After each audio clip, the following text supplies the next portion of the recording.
वडील, पप्पा, डॅडी बोलायला किती छान वाटतं नाही? पण आपण कधी कधी मुद्दामून जाणून बुजून बाप. आज अशाच एका बापाची एक कहाणी.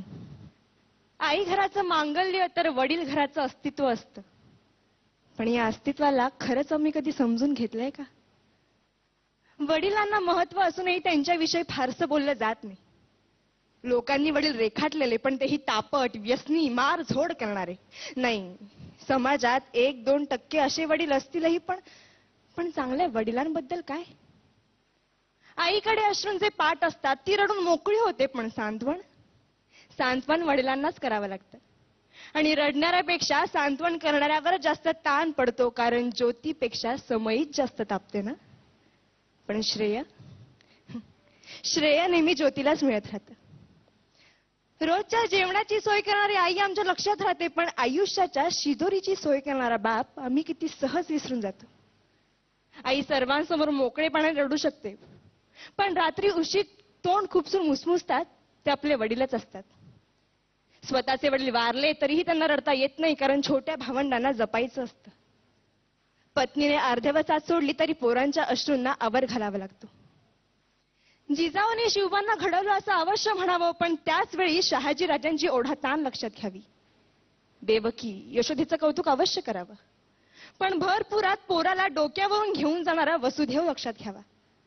राम हा कौसल्याचा पुत्र अवश्य आहे, पण पुत्र वियोगाने तरफडून मरणारा पिता दशरथच होता. वडिलांच्या टाचा झिजलेला चपला, त्यांची फाटकी बनियन पाहिली की कळतं आमच्या नशिबाची भोकं त्यांच्या बनियनला पडलीत. त्यांचा दाढी वाढलेला चेहरा त्यांची काट कसर दाखवतो. मुलाला लुंगी घेतील, मुलीला गाऊन घेतील, पण स्वतः मात्र जुनीच पॅन वापरते. मुलगा सलूनमध्ये 30 रुपये खर्च करतो, मुलगी पार्लरमध्ये 25 रुपये खर्च करते, पण त्याच घरातला बाप दाढीचा साबण संपला म्हणून अंघोळीच्या साबणाने दाढी खरवडीत. तेही नाहीतर कधी कधी फक्त पाणी लावून दाढी करीत. ते आजारी पडले तरी लगेच दवाखान्यात जात नाही, ते आजाराला मुळीच घाबरत नाही. पण डॉक्टर एखादा महिना घरी आराम करायला लावेल यांची त्यांना भीती वाटते, कारण मुलीचं लग्न, पोराचं शिक्षण बाकी असतं. घरात उत्पन्नाचं दुसरं साधन नसतं, ऐपत नसते, तरी मुलाला मेडिकल इंजिनिअरिंगला प्रवेश मिळवून दिला जातो. ओढाताण सहन करून पोराला दर महिन्याला पैसे पाठवले जातात.